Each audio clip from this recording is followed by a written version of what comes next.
You know what's so funny? That's probably the most like, I've had in my stomach in a long time in a rant. We're unstoppable. We're unstoppable. He's like forward thinking, he's not scared to speak his mind. And it's practical. It's totally practical. You know, that's the thing that Yes. that's the part I will never win because of my gift of gab. It hides the level of practicality that I'm speaking to. This is real now. It's completely real now. I think that you're basically, this is what you had to say, and I hope that, I hope the P&Gers... It's a selfless execution. Absolutely. Because my ambition is to buy brands that companies like this ruin, buy them on a nickel on a dollar, and resurrect them. Yeah. So, I just can't buy them all, so might as well do good along the way. I'm running a small startup, and it's like a totally different point, right? It's just like your head, you're going all this, it's like you don't tolerate things that you would at a bigger 100%, you can't afford to. Yeah, thanks for saying hello. Vlog, it's gonna be a short episode, mainly because D-Rock overslept, and because we took a connecting red eye from LA to Chicago to here in Cincinnati, where I just gave a keynote. And to be very frank, maybe it's because my good friend Craig, let's show Craig, maybe because of his words, and he's always very straight but kind, or maybe just, you know, you have these talks, there are moments in time, something really great just happened on stage, and I would say that what it was it's a moment that I would say synthesizes, confirms, reinforces, puts the bow on this thesis that I'm living on an everyday basis. And I just fucking know I'm right. I don't know what else to say. I just know I'm right, and I know that every day that passes, more good is gonna be happening for me. The amount of money that I'm leaving on the table in the last 7 years for the historical brand equity of being correct is enormous. This is a subtlety that I don't talk to you about, don't talk about in general. It's because I'm not cashing in on all the opportunities, because I'm trying to spend time on doing a talk like this that took up my whole day because of the inefficiencies of LA, Cincinnati, New York, but the impact is greater in the word of mouth of this collective audience over a 4 to 5 year macro. So many people, so many of you are scrutinizing how to maximize more views, more likes, more engagement, more AdSense pre-roll in your thing, more sales, more t-shirt sales, more speaking fees, short-term financial. Please pay attention to what I'm doing, which is make the financial you need to survive, to live, and maybe to get that 1 or 2 things you need a year to get your nuts off and be happy, a trip here, a trip there. But then take all those other dollar opportunities or dollars and reinvest them into where you're going. I reinvest them in content creation, in distribution of my thoughts, in pontificating my truths, and giving away my best value to you and anybody who's willing to consume it, with the hopes and thoughts that the karma and the realities of those truths in a 10-year window create the opportunities for me to trade on in the future. Please, please, please pay attention to what I'm doing. I'm super empathetic. I only deploy empathy. It doesn't make it right though. Like, and there's something clearly happening. It's macro data. The brands are losing. They're losing. It's real.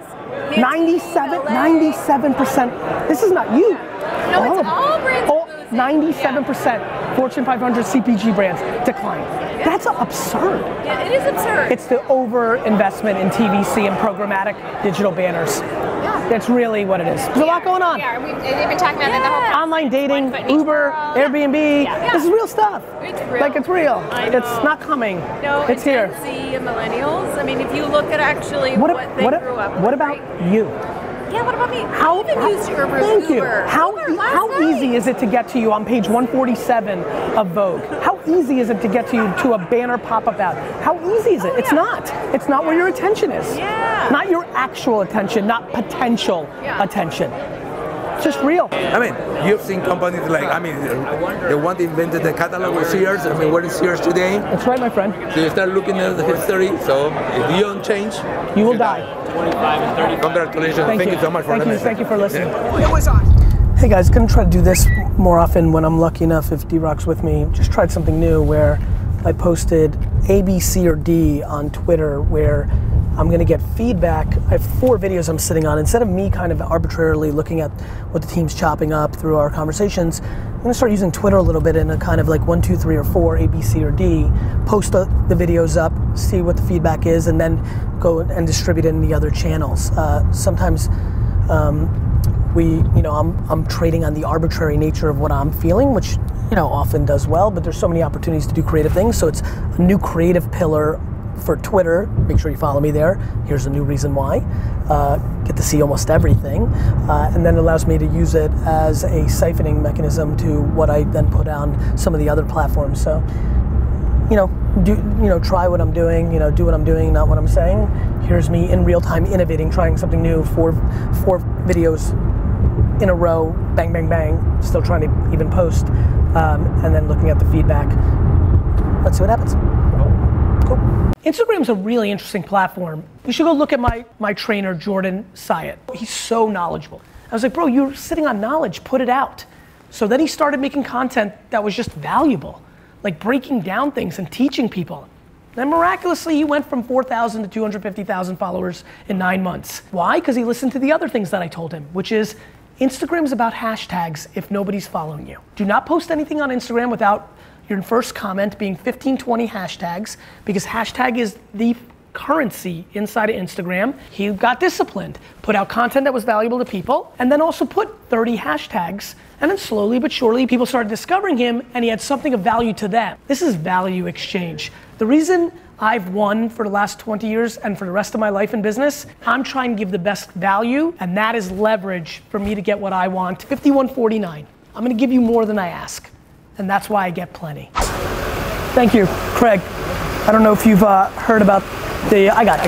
Here you go, thank you. Thank you, I appreciate You're welcome. that. I don't know if you've heard about the hottest superhero in the game.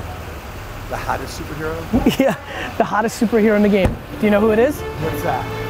That is this incredible superhero called Airport Gary. You're gonna watch me transform into it right now. Yes. Bloop. I go from normal businessman to entrepreneurial superhero, Airport Gary. D-Rock, this is your favorite part of every vlog. Yeah. I have music now. It's just another day in the life, D-Rock. Oh, you're... We're on Delta. You guys are in Delta? Yeah. And I'm on what? United. Okay. Well, I'm wrapping up here. Thank you. How are you? Very well. Thank you. Enjoyed it. Thank you so much. Right on. I'll make sure they hold. It's very real. Brands can make it. Products will struggle, but brands can make it. I guess. I don't know. You just got to start a bit old school today, but. It's systematic in the way that we're rewarding people and their behavior. It's just very big.